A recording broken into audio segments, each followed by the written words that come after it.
Hey guys, it's Chelsa Messenger with Picks and Parlays. We're talking NBA. It can be a little stressful at times to bet on the NBA right now, but we're going to hopefully do our best and give you some good information at least from which you can base your bets on. We've got a promo code. The code is DRAFT for 20% off the entire site of picksandparlays.net. We've got Sean Higgs joining us to break this one all down for us. Sean, we're talking Nets Pacers.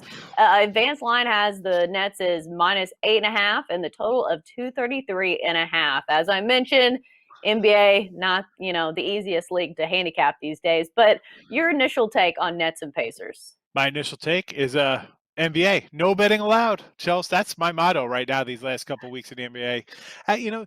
Listen, the Nets wrapped it up a playoff spot last game, right? So have we seen the Nets just come out and lay eggs sometimes and not really care?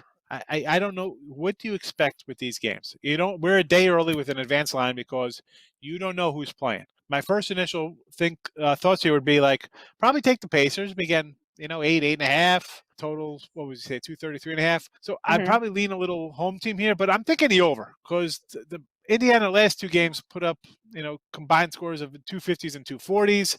If the Nets come to play and a couple of the stars show up, they're good for in the teens, right? They're going to get up where they're going to get to in the 120s probably. And the Pacers haven't stopped anybody. And when they do stop somebody, they still score themselves. And when they score, they give up a bunch of points. So I'm going to say over to 233 here with a slight lean to the dog. Again, check the lineup to see who's going to be out on game day because it changes in a second. Yeah, it's definitely hard to handicap the NBA these days. Brooklyn comes in with 3 straight wins against the spread, but who knows is going to be, who knows? We'll see in this one. Pacers, I'm going to be honest with you. It's just hard to throw out good information right now with the NBA when you don't know who's playing. And when you don't know, all these things that are going to happen right before game time. So anything else, general NBA betting strategies for this time of year? There's some people out there who could, jump on this and are just in it and know the ins and outs, who's sitting, who's playing. Listen, we do the shows a day ahead of time. We can only go overall. What we work off of here. Am I going to be betting this game tomorrow? No. Do I recommend you bet it? No, unless you know somebody on the coaching staffs of these teams and know what's going to happen.